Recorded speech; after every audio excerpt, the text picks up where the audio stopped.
폐역하고 더러운 곳 포악한 그 성읍이 화 있을진저 그가 명령을 듣지 아니하며 교훈을 받지 아니하며 여호와를 의뢰하지 아니하며 자기 하나님에게 가까이 나아가지 아니하였도다. 그 가운데 방백들은 부르짖는 사자요 그 재판장들은 이튿날까지 남겨두는 것이 없는 저녁일이요 그 선지자들은 위인이 경솔하고 간사한 자요 그 제사장들은 성소를 더럽히고 율법을 범하였도다.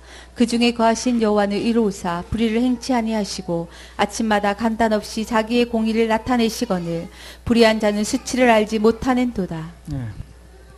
스바냐 3장에는요 그 이방 나라들이 그들의 죄악으로 인해서 큰 화가 임하지만 그러나 하나님께서 이스라엘 백성들을 긍휼히 여기셔서 그 남은 자들을 회복시킨다, 구원하신다, 그런 내용이 나옵니다. 하나님의 백성들과 이방인들은 구별을 한다는 거죠. 방금 읽은 본문에 보면 당시 예루살렘은 어떻습니까? 폐역하고 더럽고, 나오잖아요. 1절에 폐역하고 더럽고 호악한 성읍이었다는 거예요. 하나님 명령과 교훈 받지도 않고 여호와를 의뢰하지도 않고 하나님께 가까이 나가지도 않고 그 백성들은 또 어떻게 하는 거예요? 백성들 다스리는 관리들은 하나같이 부르짖는 사자 같다는 거죠. 재판장들은 탐스러운 이리가 같다고 그랬고, 그리고 마지막 희망이 이제 하나님의 선지자들인데 그 사람은 또 어떻다는 거예요? 경솔하고 간사하고 성소를 더럽히고 율법을 범했다는 겁니다. 한마디로 올바른 게 없는 거예요. 한 가지도. 만신창이가 됐다는 거예요.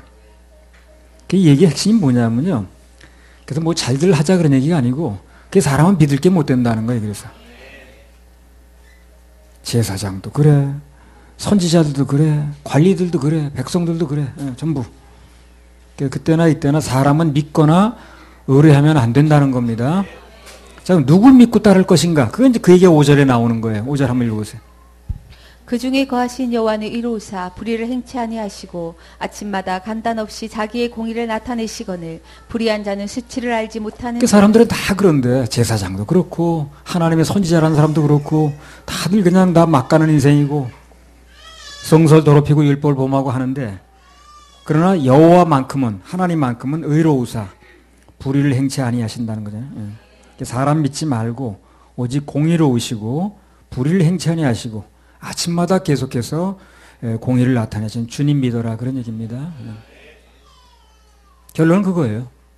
그걸 알아들어야, 그래야 이제 하나님의 의중을 안 겁니다. 근데 이걸 자꾸 이제 방향을 바꿔가지고, 그러니까 사람들이 뭘 어떻게 해야 돼, 사람들이 뭘 더 열심을 내야 돼, 더 잘해야 돼, 이런 식으로 몰고 나가면 헤매는 거예요, 그때부터. 그래서 얘기의 결론은 사람으로는 안 되니 하나님만 하실 수 있으니 그분을 의뢰하라, 그런 얘기가 결론인 거예요. 그걸 발견을 못하면 계속 종교적으로 나가는 거예요. 뭐 폐역한 사람이 뭐 그냥 타락한 사람들이 이제 바꿔야 된다는 둥 뭘 이런 식으로 나가면, 그래서 사람이나 잘못 인도하는 종교 지도자들 믿지 말고 의로우신 예수님, 그분만을 믿어야 된다는 것입니다. 스바냐 3장 6절 7절. 내가 열국을 끊어버렸으므로 그 망대가 황무하였고 내가 그 거리를 비게 하여 지나는 자가 없게 하였으므로 그 모든 성읍이 황폐되며 사람이 없으며 거할 자가 없게 되었느니라. 내가 이르기를 넌 오직 나를 경외하고 교훈을 받으라. 그리하면 내가 형벌을 내리기로 정하기는 하였거니와 너의 거처가 끊어지지 아니하리라 하였으나 그들이 부지런히 그 모든 행위를 더럽게 하였느니라. 예, 7절에 너는 오직 나를 경외하고 교훈을 받으라. 그리하면 내가 형벌을 내리기로 정하기는 하였거니와 너의 거처가 끊어지지 아니하리라. 돌이켜 주겠다는 거죠. 그러니까 삶 속에서 뭔가를 잘못했다 할지라도 그것에 대한 벌을 면하는 방법은 뭘 하는 겁니까? 하나님을 경외하는 거예요. 경외가 예배라고 그랬죠. 뭐 좀 잘못했어도 마음을 낮추고, 그리고 예배에 또 성공하면 또 하나님이 용서해 주세요. 그리고 또 뭘 하라는 거예요? 예배 중에 나오는 교훈이 있을 텐데 그 교훈 말씀을 받으라는 겁니다. 그러면 살 길이 열린다는 거예요. 삶 속에서 어떤 문제가 생겨도 어찌하든 예배에 성공하면 그런 거 예배 중에 말씀이 나오게 돼 있어요. 예배 중에 나오는 교훈, 그 말씀을 받으면 어떤 경우에도 살 길이 열린다는 것입니다. 그래서 그런 원리가 있기 때문에 예배 성공이 중요한 거예요. 거기서 나오는 말씀이 나를 살리는 것입니다. 하나님께서 예배 중에 또 살리는 방법 중에 하나가 뭔가 심으라는 감동을 주실 때가 있거든요. 그때도 즉시 순종하면 됩니다. 하나님께 특별한 사랑을 나한테 베푸시는 거거든요. 그게 돌이킬 길을 주시려고, 또 살 길을 주시려고 길을 열어주시는 거예요. 그게 뭐 심으라고 감동 주시는 게. 하나님의 마음을 알고 이렇게 보면 다 사랑이고요. 다 나한테 유리하고 그렇습니다. 모르니까 맨날 시험 드는 거야. 모르니까 맨날 원망해. 모르니까 맨날 불평이 늘어져. 이스라엘 백성은 40년 동안 그 원망할 게 아니거든. 결국 가나안으로 가는 과정이고 주님이 좋은 길로 인도하시려고 하는데 애굽에 포로 있는 것보다 100번 낫죠. 근데 그렇게 원망하고 불평하다가 죽었잖아요. 모든 것은 내게 특별한 은혜를 베푸셔서 길을 열어주시려는 사랑의 메시지라는 겁니다. 스바냐 3장 8절에서 10절. 나 여호와가 말하노라. 그러므로 내가 일어나 벌할 날까지 너희는 나를 기다리라. 내가 뜻을 정하고 나의 분함과 모든 진노를 쏟으려고 나라들을 소집하며 열국을 모으리라. 온 땅이 나의 질투의 불에 소멸되리라. 그때 내가 열방의 입술을 깨끗게 하여 그들로 다 나 여호와의 이름을 부르며 일심으로 섬기게 하리니 내게 구하는 백성들 곧 내가 흩은 자의 딸이 구스 하수 건너편에서부터 예물을 가지고 와서 내게 드릴지라. 예, 9절에 내가 열방의 입술을 깨끗게 하여 그들로 다 여호와의 이름을 부르며 일심으로 섬기게 하리니. 그 열방의 입술 깨끗하게 할 분이 누구라는 거니까 주님이 하시는 거예요. 주님이. 사람의 마음을 깨끗하게 하셔서 그래서 그 입술에서 나오는 말을 변화시킬 분은 오직 예수님밖에 없습니다. 아무리 노력해도 인간이 되는 게 아니에요. 주님이 내 안에 들어오셔서 그렇게 바꿔주시면 됩니다. 8절에 또 그런 말씀도 나왔죠. 거역하는 자들 때문에 하나님으로부터 질투의 불이 나왔다 그랬는데 그 불을 끄실 분도 예수님밖에 없어요. 또. 예수님 십자가에서 사랑의 불로 당신 속에는 또 하나의 불, 사람들 때문에 일어난 질투의 불을 이제 끄시는 겁니다. 불에는 불로 맞불을 놓으신 거예요. 그분이. 그래서 범죄한 인간들 하나님이 당신의 목숨을 내놓으시고 구원하셨고 하여튼 뭐 그리고 또 예배도 그분이 받으시고 모든 건 그분이 다 하는 거예요. 신앙은 전부 예수님이 하는 걸로 결론이 납니다. 시편 85편 10절.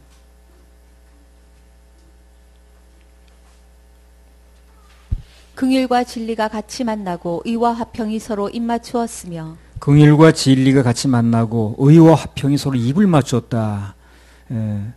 십자가가 그런 거예요. 바로요. 그런 겁니다.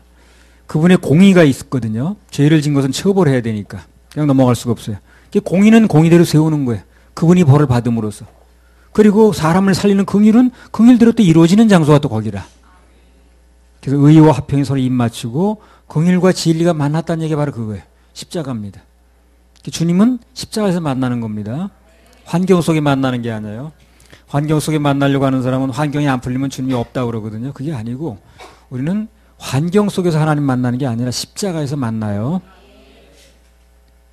십자가에서 그분은 공의는 공의대로 세우고 긍휼은 긍휼대로 베푸셨다는 겁니다.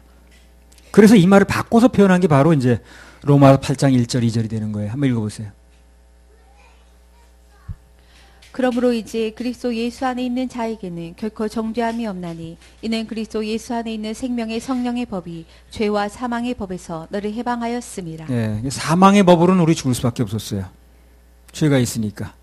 근데 우리를 또 하나의 법, 생명의 법으로 살리셨다는 거거든요. 그래서 하나님의 진노의 불, 죄 때문에 일어난 진노의 불, 그래서 사랑의 불로 스스로 해결하셨다는 얘기라는 거예요. 누가? 주님이. 예수님이. 예수님이 진노의 불을, 인간들 죄 때문에 일어난 진노의 불을 그분의 사랑의 불로, 긍휼의 불로 끄셨다는 거거든요. 그분을 이제 믿어야 되는 거죠. 근데 이거 사람이 나서가지고 뭘 하려고 그러니까 전혀 방향을 잘못 잡는 거예요. 그래서 아무튼 우리는 오직 해결자 되시는 예수님만 믿으면 됩니다. 많이 중요합니다. 3장 11절에 15절. 어디를 읽어도 맨 그 얘기야. 어디를 읽어도. 스바냐 3장 11절 15절. 그날에 내가 내게 범죄한 모든 행위를 인하여 수치를 당하지 아니할 것은 그때 내가 너희 중에서 교만하여 자랑하는 자를 제하여 너로 나의 성산에서 다시는 교만하지 않게 할 것임이니라. 내가 공고하고 가난한 백성을 너희 중에 남겨두리니 그들이 여호와의 이름을 의탁하여 보호를 받을지라. 이스라엘의 남은 자는 악을 행치 아니하며 거짓을 말하지 아니하며 입에 괴율한 혀가 없으며 먹으며 누우나 놀라게 할 자가 없으리라. 시온에 따라 노래할지어다. 이스라엘아 기쁘게 부를지어다. 예루살렘 따라 전심으로 기뻐하며 즐거워할지어다. 여호와가 너의 형벌을 제하였고 너의 원수를 쫓아내었으며 이스라엘 왕 여호와가 너희 중에 있으니 내가 다시는 화를 당할까 두려워하지 아니할 것이라. 나는 그 처음에 성경을 읽으면서 참 이해가 안 됐던 것 중에 하나가 뭐냐면 그 이스라엘 백성들의 그 태도라. 그렇게 메사의 은혜를 받고 맨 은혜 받았다는 얘기던데 광야에서 먹여주고 뭐 만날 떨어뜨리고 뭐 그냥 매출하게 날아오고 애굽에서 그 재앙을 통해 끌어내고 전부 은혜 입었다는 얘기인데 그렇게 하나님의 이적을 보고 뭐 태양이 중천에 떴다든가 여리고성이 무너졌다라든가 요단강이 갈라졌다라든가 그걸 경험하고도 왜 이렇게 틈만 나면 떠나는지 왜 이렇게 틈만 나면 배반하고 딴 길로 가는지 그게 이해가 참 안 되더라고요. 야, 사람들이 그렇게 할 수 있을까? 참 혀를 찼습니다. 그 사람 우지가 하나의 그 사람들. 근데 세월이 지나면서 보니까 그 모습이 바로 우리 모습이에요. 그게 내 모습이더라고. 어제까지 그렇게 은혜 받았다 그러다 오늘 또 엉뚱한 짓 하고 그러는 거잖아. 성경에 좋은 건 다 예수님이고요. 나쁜 모습은 다 나에게 적용하면 됩니다. 그래서 이스라엘 백성이 틈만 나면 하나님 떠나서 자꾸 곁길로 나가는 거. 그게 이제 단지 이스라엘 백성들만의 문제였다면 성경에 기록할 필요가 없어요. 그리고 우리가 읽을 필요도 없으면 내 얘기가 아닌데 뭘 그거. 그래 그 모습이 바로 내 모습이니까 우리의 모습이니까 읽는 것입니다. 그때 베풀었던 은혜가 내게 베풀어진 은혜니까 또 감사한 거예요. 전혀 그들만의 일이라면 우리가 읽을 필요가 없어요. 내 일이 아닌데 뭘. 그것이 다 우리 모습이기 때문에 내 모습이기 때문에 성경에 기록해 놓은 거고 또 오늘 사는 우리가 그것을 읽고 교훈을 받는 겁니다. 그들이 용서받았다면 우리도 용서받는 거고 가인이 용서를 받았다면 나도 용서받는 거예요. 가인이 구원받을 때 전무하다면 우리도 없는 겁니다. 그러니까 그 모습이 우리 모습이니까. 아니 동생은 제사를 받고 내 건 안 받는다고 질투나 죽인 거죠. 가인이. 그리고 그런 마음이 우리한테 없는 거예요. 누구 주기만 하고 난 안 줘도 썰렁해지는 게 우리 마음인데 그잖아요. 그 마음 다 있는 거 아니겠어요? 똑같아. 근데 그가 구원을 못 받았으면 우리는 못 받는 거예요. 근데 어떤 사람은 뭐 가인이 구원받는 게 불편한 짓이라고 아니 뭘 내가 구원받는 게 불편한 짓이래요. 가인하고 나하고 어떤 관계를 모르는 거예요. 그 속에 있는 게 다 우리 속에 있는 거거든. 누가 잘 되면 배 아프고 누가 뭐 그냥 뭐 좀 돈 좀 벌었다 그러면 나는 뭐 하고 앉았나 그런 생각 들어가고 그게 다 그런 생각 들어가는 거 아니에요. 그 마음이나 가인 마음이나 똑같은 거예요. 그게. 아 왜 나도 왜 열심히 농사 져가지고 가져왔는데 내 건 왜 안 받는 거야? 그거 참 이상하네. 그리고 그 동생은 뭐 그냥 그 갖다 주니까 다 받고 말이야. 그러니까 성질나니까 하나님은 뭐 못 건드리고 그러니까 동생을 그냥 죽인 거 아니야. 그 마음이 우리한테 다 있는 거거든.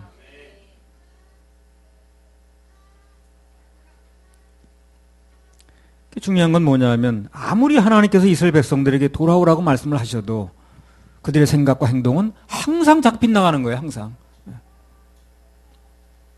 그럼 그런 상태를 놓고 하나님 쓰신 방법이 뭐냐는 거예요. 최후 방법이 스바냐 3장 14절 15절 자꾸 빗나가기만 하니까 스바냐 3장 14절 15절 시온에 따라 노래할지어다. 이스라엘아 기쁘게 부를지어다. 예루살렘 따라 전심으로 기뻐하며 즐거워할지어다. 여호와가 너의 형벌을 제하였고 너의 원수를 쫓아내었으며 이스라엘 왕 여호와가 너희 중에 있으니 내가 다시는 화를 당할까 두려워하지 아니할 일방적으로 하시는 거예요. 여호와가 너의 형벌을 제하였고 너의 원수를 쫓아내었으며 그들이 변하거나 말거나 돌아오거나 말거나 하나님께서 일방적으로 은혜를 베푸시겠다. 그게 이제 하나님께 동원한 최후의 방법입니다. 헤세드라고 그러죠. 아무리 변하길 기다려도 안 되는 거예요.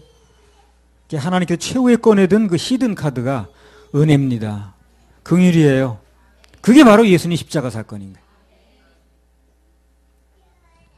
우리 신앙생활도 마찬가지입니다. 인간의 노력과 힘으로는 안 되는 게 신앙생활이거든요. 주님이 내 안에서 해주셔야 돼. 그걸 인간의 힘으로 하려고 하니까 종교가 되는 거예요, 그게. 그분이 내 안에서 해주셔야 되는 건데, 그 자꾸 인간의 열심을 일으켜가지고, 뭘 자꾸 각성시켜가지고, 그걸 몰아대니까, 그 사람의 일어나는 건 종교심만 일어나는 거예요. 종교는 전혀 구원이 되는 게 아닌데. 오늘 많은 교회가 그렇게 하고 있는 거예요. 사람들이 종교심을 일으키는 거 자꾸. 종교로 되는 게 아니라, 그분이 내 안에서 해주시는 것을 믿음으로, 신앙으로 되는 건데. 그래서 은혜의 생활이 되어질 때, 그때 진정으로 그분의 은혜를 찬양할 수가 있는 겁니다. 당연한 거죠. 그래서 그분의 은혜로 되어진다는 게 믿어질 때, 주님 나는 형편없고 부족하지만 그러나 하나님의 은혜로 살게 해주시니, 하나님의 은혜로 나를 또 오늘도 살게 해주시니, 넘어가게 해주시니 너무 감사합니다. 거기서 감사가 나오는 거 아니에요? 자기 뭘 열심히 하려고 그러는데 감사가 나올 게 뭐 있어요? 그런 사람 치고 난 감사하다는 얘기 들어본 적이 없어요. 열심히 해야 된다는 사람 치고 주님 감사합니다. 그렇게 말하는 사람 들어본 적이 없다. 주님은 우리한테 감사를 원하시는 건데, 그분의 은혜에 감격하고 그분의 은혜에 감사하는 거, 그게 그분이 원하는 거거든요. 나는 늘 형편없고 늘 부족하지만 그러나 하나님의 은혜는 늘 넘쳐서 나는 오늘도 여전히 주님의 은혜로 살고 있습니다. 정말 감사합니다. 그렇게 생각하고 그렇게 고백하는 상태가 가장 복받은 상태. 그래야 정말 은혜 받은 거야, 이 사람이. 보통 우리 은혜 받는다 그러면 그냥 막 불러 이제 은혜 받았다 그러는데 그게 아니고, 그분의 은혜를 받아야 은혜 받는 거예요. 불을 받아서 은혜 받는 게 아니고, 하나님께서 뭘 좀 한 거 가지고 그거 가지고 하나님 앞에 나가려고 하면 매사에 문제가 생깁니다. 조금 잘하면 교만해지고, 조금 못하면 낙심하고 좌절하고.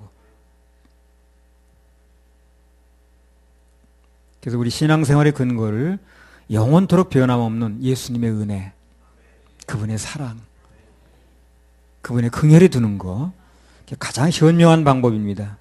그래야 어떤 경우에도 버틸 수가 있어요. 그래야 어떤 경우에도 견딜 수가 있어요. 정말 은혜 속에 들어갈 때 강해집니다. 내 아들아, 내가 은혜 속에서 강하고 그러잖아요. 은혜 속에 들어가면 잘 안 쓰러져요. 잘못돼도 하나님 은혜를 기대하니까. 그래서 강한 거예요. 그냥 뭔가 자기의 뭘 하는 걸 가지고 하려는 사람은 잘 되면 교만하고 안 되면 쓰러지는 거예요. 그래서 약합니다. 은혜 속에 강할 수가 있어요, 우리가. 은혜 속에 살아가는 사람은 그렇게 안 쓰러져 잘. 쓰러져도 또 하나님의 은혜를 기대하니까. 소망이 있거든. 또 우리가 그분의 사랑과 은혜와 긍휼을 입어야, 그래야 우리도 다른 사람을 대할 때 또 은혜를 베풀 수가 있겠죠. 나도 입은 자니까. 은혜를 입어야, 또 하나님의 은혜가 깨달아져야, 그게 감사가 돼야, 그래야 신앙생활, 또 교회생활, 가정생활, 부부생활 모든 게 쉬워집니다. 스바냐 3장 15절. 여호와가 너희 형벌을 제하였고 너희 원수를 쫓아내었으며 이스라엘 왕 여호와가 너희 중에 있으니 내가 다시는 화를 당할까 두려워하지 아니할 것이라. 예, 그러니까 스바냐 3장 15절 이 말씀 한 구절에 정확하게 복음이 다 들어있어요. 또 눈만 뜨니까 전부 복음이야 이게. 여호와가 너의 형벌을 제하였고, 우리 주님께서 십자가에서 내 지옥 갈 모든 죄를 다 짊어지셨죠. 내 모든 형벌을 제해 주셨죠. 맞잖아요. 너희 원수를 쫓아내 주었으며, 그리고 우리에게 죄와 사망을 갖다 준 그 원수 사단 마귀도 쫓아내 주시잖아요. 이스라엘 왕 여호와가 너희 중에 있으니, 그래서 그 예수님 마음속에 구세주로 모시면, 왕으로 모시면 만왕의 왕 예수님께서 내 마음에 계시잖아요. 그걸 성령에 내주라고 그러거든. 예. 그리고 또 그 다음에 뭐예요? 내가 다시는 화를 당할까 두려워하지 아니할 것이라. 그 뒤부터는 우리를 화를 당할까 봐, 우리는 지옥 갈까 봐 두려워하지 않잖아요. 구원의 확신을 갖게 된다는 거지. 어때? 복음하고 똑같습니까? 똑같잖아요. 똑같습니다. 똑같아요. 스바냐 3장 15절 한 구절에 복음이 다 나오는 거야. 눈만 뜨고 보면. 여호와가 너희 형벌을 제하였고, 하나님께서 우리 형벌을 제해 주시는 거예요. 내가 노력해서 제해지는 게 아니라. 우리는 우리의 죄를 제해 주신 그분을 믿어야 되는 거죠. 너희 원수를 쫓아내었으며, 내가 죄 형벌을 제해지고 내 원수가 사탄이 쫓아내지면 그 다음에 이스라엘 왕 여호와가 너희 중에 있다는 거예요. 주님이 내 마음에 계시다는 거예요. 그리고 내가 다시는 화를 당하려 두려워하지 않는다는 거죠. 구원의 확신을 갖는다는 거죠. 정확하게 복음 아닙니까? 일단 구원을 받은 우리는 다시 화를 당할까봐, 지옥 갈까봐 두려워할 필요가 없다는 거예요. 일단 태어난 생명은 취소되지 않습니다. 취소가 안 되니까 어떻게 하는 거예요? 우리가 어머니 뱃속에 태어난 게 취소가 안 되죠. 죄인으로 태어났는데 그 취소가 안 되는 거예요. 그래서 거듭나게 하는 거예요. 다시 한번. 거듭난 생명이 또 뭐 제대로 못 살고 그냥 죄만 져. 그럼 어떻게 합니까? 또 다시 태어나게 합니까? 데려가 버리는 거예요. 절대 한번 태어나면 다시 태어날 수 없어요. 그래서 거듭 태어나게 하는 것이며, 거듭난 생명이 또 이렇게 죄를 짓고 하나님의 영광을 계속 가리면 데려간다 그 말이에요. 그러니까 한번 거듭난 생명은 취소되지 않습니다. 잘못하면 징계받고, 그가 하나님의 영광을 내리면, 가리면 데려갈지언정, 그게 취소되는 건 아니라는 거예요. 생명이 원래 잘 몰라서 그래. 생명으로 해석을 안 하고 지식으로 해석하니까 자꾸 그렇게 해석하는 거지. 생명으로 해석이 되어지면 생명이 났다가 다시 취소되지 않잖아요. 너 말 안 들으니까 도로 돌아가 뱃속 이렇게는 안 되잖아요. 그래서 육신의 생명은 이게 한번 태어난 거기 때문에 다시 태어나게 하는 거예요. 거듭나는 거예요. 거듭난 생명이 또 하나님 영광을 계속 가리면 데려간다 그 말이에요. 다시 또 태어나게 하는 게 아니고. 그래서 결론은 뭡니까? 한 번 거듭난 생명은 취소되거나 구원이 또 뭐 받았던 구원을 잃어버리거나 그러지 않는다는 거예요. 그건 태어난 생명이 다시 또 뱃속에 들어갔다 또 나온다는 말과 똑같으니까 그게 아니라는 거예요. 스바냐 3장 16절 17절. 그날에 사람이 예루살렘에게 이르기를 두려워하지 말라. 시온아 네 손을 늘어뜨리지 말라. 너희 하나님 여호와가 너희 가운데 계시니 그는 구원을 베푸실 전능자시라. 그가 너로 인하여 기쁨을 이기지 못하여 하시며 너를 잠잠히 사랑하시며 너로 인하여 즐거이 부르며 기뻐하시리라 하리라. 예. 자, 여기 보면 그분은 전능자이신데 특히 구원을 베푸시는 전능자라는 거예요. 아, 이게 참 소망적이라 이 말이. 전능자신데 뭐 사람 막 그냥 무슨 뭐 자연을 그냥 뭐 이렇게 해가지고 뭐 인류를 파탄시키고 이런 게 뭐 그런 걸 얘기를 하는 게 아니고 우리를 구원하시는데 전능자라는 거예요. 영혼의 구원이든 삶 속에 일어난 문제로부터의 구원이든 아무튼 무슨 구원이 됐든 간에 주님만 바라보면 구원이 됩니다. 손을 늘어뜨리거나 낙심할 필요가 없어요. 주님만 바라보면 됩니다. 그분은 구원에 능한 자입니다. 그래서 주님만 바라보면 구원하기에 능하신 하나님의 손길이 임합니다. 할렐루야. 그렇게 하실 하나님께 박수 올려드려요. 스바냐 3장 17절. 너희 하나님 여호와가 너희 가운데 계시니 그는 구원을 베푸실 전능자시라. 그가 너로 인하여 기쁨을 이기지 못하여 하시며 너를 잠잠히 사랑하시며 너로 인하여 즐거이 부르며 기뻐하시리라 하리라. 자, 여기 보면 하나님께서 우리를 어떤 눈으로 보시는가, 그 부분을 이렇게 기록해 놓으셨습니다. 뭐라고 그러셨어요? 그분은 나로 인하여 기쁨을 이기지 못하여 하시며 또 나로 인하여 즐거이 부르며 기뻐하신다 그랬습니다. 그래서 우리도요, 하나님께서 보시는 그 관점에서 나 자신을 봐야 돼요. 그래야 내 가치를 정확하게 알 수가 있습니다. 이 자존심과 자존감은 틀립니다. 자존심은 쓸데없이 맘만 높은 거예요. 자존감은 하나님 앞에서 나는 굉장히 귀한 존재다. 매우 귀한 존재다. 그리고 사랑스러운 존재다. 그걸 인식하는 겁니다. 그게 자존감이에요. 자존감이라는 건 나 스스로를 긍정적으로 보고 인정하는 마음입니다. 가엾은 어머니 왜 나를 낳으셨나요? 그게 아니고 쓸데없이 자존심만 내세우는 사람이 참 문제지만 더 문제가 뭐냐면 자기 스스로에 대해서 늘 비관하는 사람, 자존감이 없는 사람, 더 큰 문제입니다. 그런 사람 뭘 줘도 받질 못해요. 자존감이 없는 사람은 칭찬도 칭찬으로 받아들이지 못합니다. 전에 어떤 사람이 그런 얘기하는 거 들었거든요. 서예학원 선생이래 자기가. 두 사람을 놓고 붓글씨를 이제 쓰게 했는데 잘했다고 두 사람한테 칭찬해 줬대요. 한 사람은 그 칭찬을 받는 거야. 그래서 감사합니다 그러는데 또 한 사람은 선생님 놀리지 마세요 그러더래. 칭찬을 못 받는 거지. 불행합니다. 자존감이 없는 사람은 기쁨이 와도 즐거운 일이 있어도 누리질 못해요. 자기 스스로에 대해서 자존감이 없는 사람은 아무 일도 못 해냅니다. 그 상처난 자존감을 치료하는데 가장 좋은 약이 말씀이더라고요. 하나님 말씀 그렇게 말씀하지 않더라고요. 아까 얘기가 나왔잖아요. 난 너만 보면 기쁘다.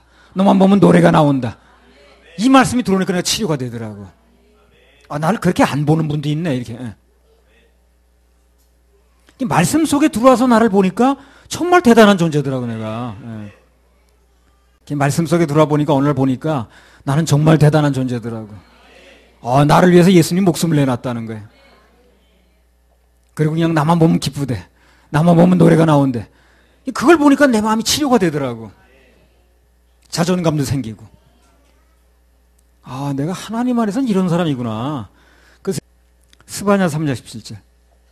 너희 하나님 여호와가 너희 가운데 계시니 그는 구원을 베푸실 전능자시라. 그가 너로 인하여 기쁨을 이기지 못하여 하시며 너를 잠잠히 사랑하시며 너로 인하여 즐거이 부르며 기뻐하시리라 하리라. 하나님께서 그야말로 우리를 보기도 아까울 정도라는 거 아니에요? 그렇게 사랑하신다는 거죠.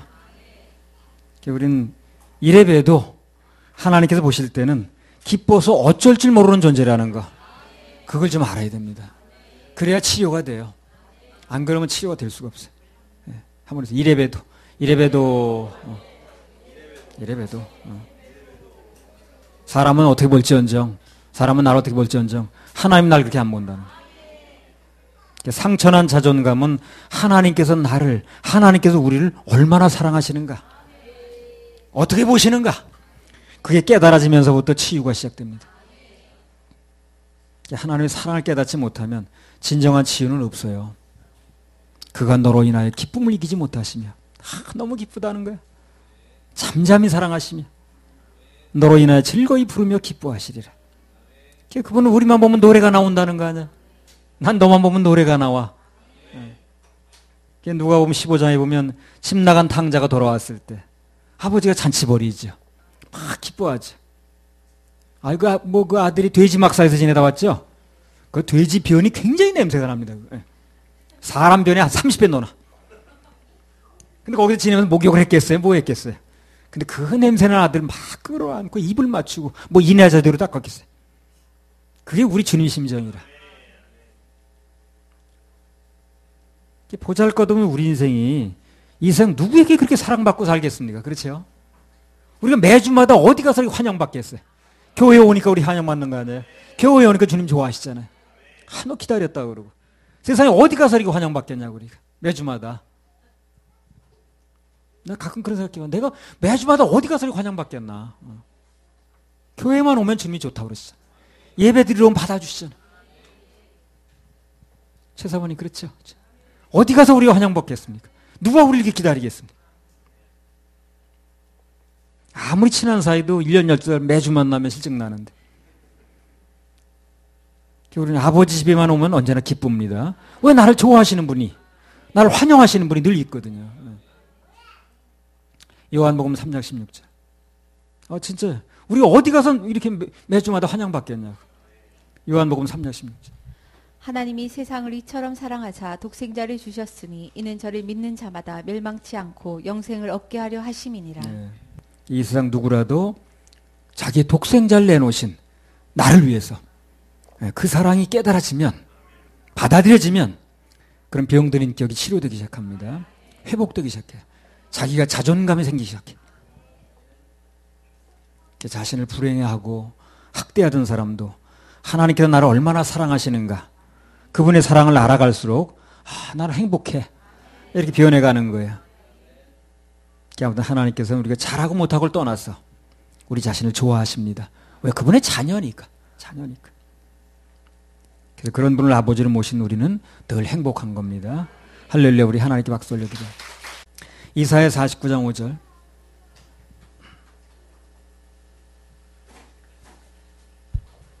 나는 여호와의 보시기에 존귀한 자라. 나의 하나님이 나의 힘이 되셨도다. 다시 야곱을 자기에게로 돌아오게 하시며 이스라엘을 자기에게로 모이게 하시려고 나를 태에서 나옴으로부터 자기 종을 삼으신 여호와께서 말씀하시니라. 네, 그러니까 하나님의 종, 더 나아가서 하나님의 자녀들은 누가 뭐래도 그분 보시기에 어떻습니까? 존귀한 자입니다. 나는 여호와 보시기에 존귀한 자라고 그러잖아요. 누가 뭐래도 하나님 자녀들은 그분 보시기에 존귀한 자입니다. 그야말로 내 눈에 이쁜 당신이. 내가 나를 보는 것보다도 더 정확한 게 하나님께서 나를 어떻게 보시느냐. 그게 가장 정확한 거예요. 고린도전서 4장 3절 4절. 너희에게나 다른 사람에게나 판단받는 것이 내게는 매우 작은 일이라. 나도 나를 판단치 아니하노니 내가 자책할 아무것도 깨닫지 못하나 그러나 이를 인하여 이롭다함을 얻지 못하노라. 다만 나를 판단하실 이는 주시니라. 다만 나를 판단하실 이는 주시니라. 남이 나를 어떻게 보든 그것 때문에 내가 달라지지 않습니다. 신경 쓸 필요가 없다는 거예요. 실제 내가 B야. 근데 그 사람이 나를 C로 봐줘. 그렇다고 내가 C가 되는 게 아니에요. 나는 B입니다. 그대로. 그렇다고 나를 올려봐줘. A로. 그렇다고 내가 A가 되는 것도 아니에요. 또 나는 그대로 있는 거예요. 하나님이 날 봐주는 게 정확하지 사람들 다 기분 내키는 대로 보거든. 우리는 세상의 평가에 그렇게 민감하거나 일희일비할 필요가 전혀 없다는 겁니다. 하나님 백성들은 오직 그분의 평가에만 가지면 돼요. 어차피 최종 결산은 그분하고 하는 거거든. 스바냐 3장 18절에서 20절. 내가 대회로 인하여 근심하는 자를 모으리니 그들은 내게 속한 자라. 너의 치욕이 그들에게 무거운 짐이 되었느니라. 그때 내가 너를 괴롭게 하는 자를 다 벌하고 저는 자를 구원하며 쫓겨난 자를 모으며 온 세상에서 수욕받는 자로 칭찬과 명성을 얻게 하리라. 내가 그때 너희를 이끌고 그때 너희를 모을지라. 내가 너희 목전에서 너희 사로잡힘을 돌이킬 때에 너희로 천하 만민 중에서 명성과 칭찬을 얻게 하리라. 나 여호와의 말이니라. 18절에 보면 내가 대회로 인하여 근심하는 자를 모으리니 그들은 내게 속한 자라. 너의 치욕이 그들에게 무거운 짐이 되었다. 이게 무슨 얘기냐면요. 이스라엘 백성들이 그 포로로 잡혀가 있는 동안에 대회를 못하는 거예요. 대회가 절기 지키는 거예요. 절기. 성회를 못하는 거예요. 이제 거기서 할 수 없죠. 그 포로로 잡혀서 그 나라 가서 할 수 있나? 그게 마음의 짐이 된 거예요. 지금. 그래서 오늘날 재해석하면 직장 문제가 됐든 간에 누군가의 강압 때문이 됐든 간에 아무튼 무언가 때문에 예배를 드리지 못해서 고통당하는 마음을 표현하는 겁니다. 이게. 근데 오늘 보니까 어때요? 우리 주님께서 그 문제를 해결해 주신다는 거예요. 그러니까 누구든 간에 어떻게 해서든지 예배 드리겠다고 하면 하나님께 최우선적으로 그 문제를 해결해 주십니다. 성회, 즉 예배를 사모하는 모든 사람은 결국 어떻게 된다는 거예요? 칭찬과 명성을 얻게 해주신다는 거예요. 칭찬, 명성. 그래서 예배를 사모하는 사람에게는 칭찬과 명성을 얻게 해주신다는 그게 스바냐서의 결론이에요. 3장의 학계에서 보겠습니다. 1절, 2절. 다리오 왕 2년 6월 곧 그달 초하루에 여호와의 말씀이 선지자 학계로 말미암아 스알디엘의 아들 유다 총독 스룹바벨과 여호사닥의 아들 대지사장 여호수아에게 임하니라. 가라사대 만군의 여호와가 말하여 이르노라. 이 백성이 말하기를 여호와의 전을 건축할 시기가 이르지 아니하였다 하느니라. 학계하고 스가랴 말라기 이제 세 선지자 이제 앞으로 나오면 이제 구약이 끝나는데요. 이 세 선지자는 전부 포로 후에 활동을 했습니다. 특히 이제 오늘 나오는 학계는요, 주전 536년에 이제 포로에서 돌아왔거든요. 스룹바벨하고 같이 돌아왔습니다. 70년 포로 생활 끝나고 돌아오는 거예요. 그때 당시 그 백성들을 이끌고 이제 스룹바벨이 올 때 같이 왔어요, 이 사람이요. 스룹바벨이 누구냐면 여고냐 왕의 그 바벨론으로 이구한 그 여고냐 왕이라고 있거든요. 그 사람의 그 손자입니다, 이 스룹바벨이. 왕족이죠. 마태복음 1장 10절 한번 읽어보세요. 바벨론으로 이거한 후에 여고냐는 스알디엘을 낳고 스알디엘은 스룹바벨을 낳고. 예. 여고냐가 왕이죠. 예. 바벨론으로 이제 끌려간 왕인데 그 사람이 스알디엘 낳고 그 다음에 스알디엘이 누굴 낳았어요? 그럼 여고냐의 손자 맞죠. 왕족입니다, 왕족. 그래서 백성들을 이끌고 온 그 스룹바벨이 그 여고냐 왕의 손자인 왕손인데, 근데 당시 이제 이방 왕인 다리오가 그 크게 인심을 쓴 거예요, 이제 이 사람한테. 이스라엘 왕족인 스룹바벨을 총독으로 임명했습니다. 자기 그 이스라엘 원래 영토 있잖아요. 그 영토를 이제 그 뺏었는데 그 뺏은 지역의 영토에 총독을 삼은 거예요, 스룹바벨을. 그 나라 왕족 출신인데. 그리고 이제 그 나라 백성들을 다 끌고 가게 만들어줬어요. 고국으로. 그거 하나님 큰 은혜 입은 겁니다. 그렇잖아요. 쉬운 게 아니잖아요. 그 뭘 믿고 그 사람 그렇게 하겠어요, 그래. 그 사람 총독을 세워주고 백성까지 붙여주면 그 무슨 일이 할지 모르잖아요. 근데 그렇게 이제 은혜 베푸는 거예요. 다리오가. 하나님의 은혜가 임한 겁니다. 그 다리오 왕이 뭐가 답답하다고 그렇게 하겠어요. 아무튼 그래서 스룹바벨이 백성들을 이끌고 돌아올 때 그때 이제 학계 선지자도 같이 귀국을 한 거예요. 이 학계라는 사람이 그 나이가 참 많은 사람인데 요담에 나오는 그 스가랴 선지자라고 나오거든요. 학계서 다음에 스가랴죠. 그 사람보다 한 2달 먼저 사역을 시작했어요. 그리고 사역 기간도 딱 2달밖에 못했어요. 이 사람은요. 사역 기간 한 게 딱 2달 했어요. 나이도 굉장히 많았고 1장 1절 읽어보세요. 학계서 1장 1절. 다리오 왕 2년 6월 곧 그달 초하루에 여호와의 말씀이 선지자 학계로 말미암아 스알디엘의 아들 유다 총독 스룹바벨과 여호사닥의 아들 대지사장 여호수아에게 임하니라. 가라사대. 학계가 처음으로 말씀 받아서 사역 시작한 때가 다리오 왕 2년 얼마입니까? 6월이라고 그랬어요. 그다음 스가랴서 1장 1절 한번 읽어보세요. 다리오 왕 2년 8월에 여호와의 말씀이 이또의 손자 베레가의 아들 선지자 스가랴에게 임하니라. 예, 그러니까 다리오 왕 2년 8월에 이제 젊은 스가랴가 그 사역을 물려받은 거예요. 성전 건축의 메시지를 전하기 시작했습니다.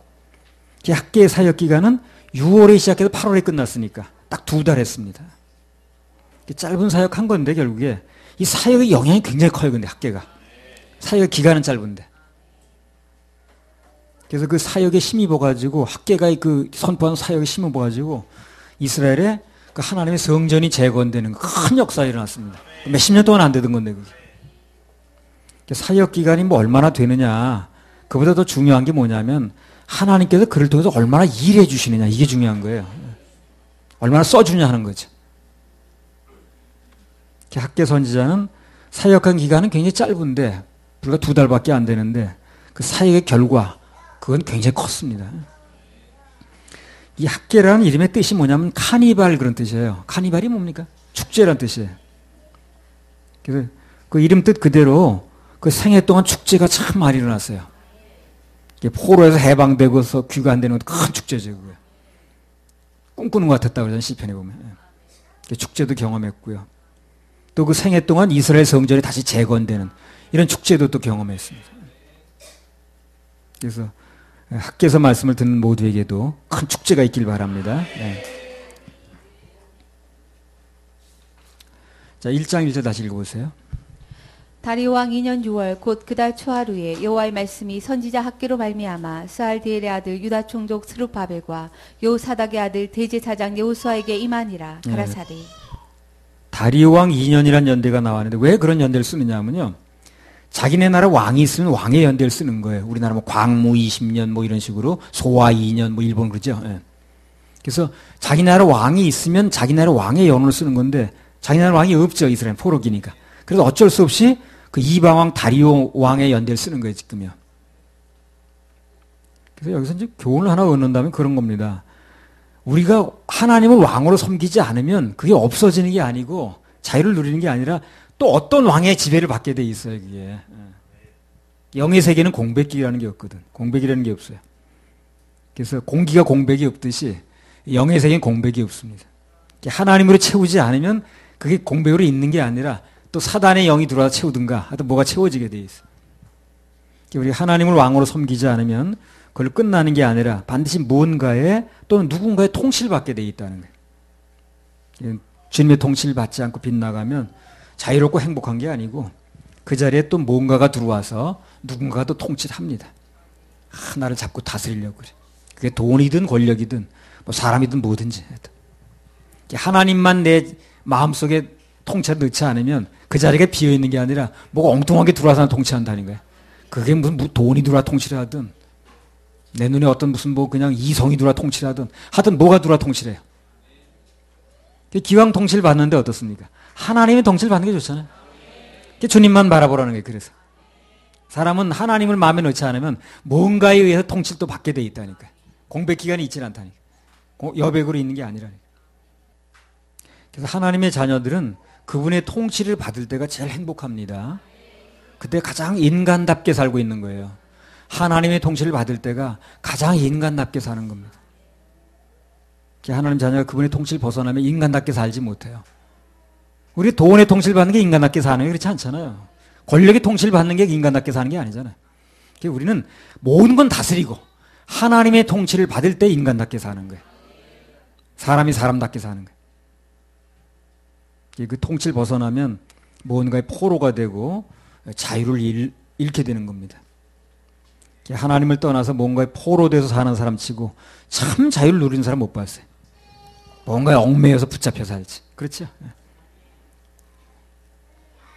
하나님을 떠나서 좀 행복해 보여도 행복이 아니에요. 이거는요. 곧 없어집니다. 그거는. 영원하지 않아요. 자, 학개서 1장 1절. 다리오 왕 2년 6월 곧 그달 초하루에 여호와의 말씀이 선지자 학개로 말미암아 스알디엘의 아들 유다 총독 스룹바벨과 여호사닥의 아들 대제사장 여호수아에게 임하니라. 하나님의 뜻이 학개라는 선지자에게 먼저 임하는 거예요. 그래서 그 선지자에게 임하고 당시 유다 총독이 스룹바벨이라고 그랬죠. 그리고 대제사장이 여호수아인데 거기에 또 전달되는 거예요. 하나님 말씀이. 백성들까지 전달이 되는 겁니다. 하나님 역사는 대부분 어떻습니까? 말씀이 전달되면서 일어나요. 말씀이 임하면서부터 일어납니다. 그래서 말씀을 받아서 선포하는 자가 중요한 거예요. 그래서 그 말씀이 전달되면서 일어나니까 역사가. 그래서 그런 맥락에서 볼 때 그 말씀에 이제 어느 한 시대에 통로 역할을 하는 사람이 있어요. 그 사람 불편하면 안 돼요. 왜 안 됩니까? 문자 그대로 통로가 막히는 거예요. 통로가 뚫려야지 막히면 답답하잖아요. 그렇죠? 통로 역할을 하는 사람 막히면 안 되는 거예요. 그래서 말씀은 여전히 오지만 통로가 막히면 내게 전달이 안 돼. 그게 답답한 거예요. 말씀의 통로 역할을 하는 사람이 누군지 그 사람은 막힘이 있으면 안 됩니다. 모든 건 말씀이 임하면서 일어나는 거거든. 누굴 통해서 왔든 간에 학계를 통해서 또 그다음에 뭐 스룹바벨을 통해서 그다음에 뭐 여호수아를 통해서 왔는데 그 통로가 되는 사람들하고 막히면 안 되는 거예요. 그런 말씀이 나한테 전달이 안 돼. 물이 그냥 뭐 그 저수지에서 바로 우리한테 오는 게 수도관을 통해서 오잖아요. 그게 막히면 물은 보내주지만 나한테 받지를 못하잖아요. 그래서 오늘 학계에게 하나님 말씀이 임하면서 역사가 일어났듯이 주의 종을 통해서 선포되는 하나님 말씀에 열린 마음으로 아멘하면 그 인생에도 그때부터 역사가 일어납니다. 자, 1장 2절. 만군의 여호와가 말하여 이르노라 이 백성이 말하기를 여호와의 전을 건축하시기가 이르지 아니하였다 하느니라. 예, 그래서 하나님께서 성전 짓기를 자꾸 지체하니까 뭐 이 핑계저핑계 되면서 지체하는 사람들에게 그 이스라엘 백성들에게 하나님 뭐라고 말씀하셨냐면 이 백성들이 그랬습니다. 그래서 이제 여러분 성경을 자세히 한번 보세요. 하나님 마음이 뭔가 좋지 않을 때는 이 백성이라는 용어를 써요. 이 사람이, 이 백성이. 그럼 하나님 마음이 아주 흡족하셔. 그럴 때 이 백성이라는 용어를 안 쓰고 내 백성이라는 용어를 씁니다. 한번 그런 강로 보세요. 그분이 이 백성이 할 때는 안 좋을 때요. 이 인간이 안 좋을 때죠. 내 사랑이 그래서 좋을 때죠. 저 인간이 이 인간이 그럴 때 안 좋을 때 그게요. 그래서 이 백성이 그럴 때는 안 좋을 때 그거냐. 근데 내 백성이 그럴 때는 굉장히 좋을 때예요. 굉장히 마음에 들 때는 내 백성이, 내 종이 그래요. 근데 뭐가 마음에 안 들게 빗나가면 이 백성이 그런다고요. 우리도 하나님으로부터 이 백성 그런 호칭보다는 내 백성이라는 호칭을 들어야 돼요. 내 백성. 내 백성. 그게 천국의 내 백성. 이 백성이라는 게 좋은 게 아니더라고요. 이 백성이 말도 안 듣네 정말. 자꾸 뺀질뺀질 말을 안 들으니까 이 백성이 말을 안 들으니. 내 백성이면 주의 족속이면 주의 백성이 주의 말을 들어야지. 주의 종 사역자들도 그분으로부터 내 종이라는 호칭을 들어야 됩니다. 내 종. 내 종이. 그래서 하나님으로부터 내 백성 또는 내 종이라는 호칭을 들으려면 그분의 말씀을 최고 우선순위에 놔야 돼요. 그래 늘 예배에 성공해야 됩니다. 그럼 주님으로부터 그런 영광스러운 호칭을 듣게 됩니다. 할렐루야. 우리 하나님께 박수 올려드려요.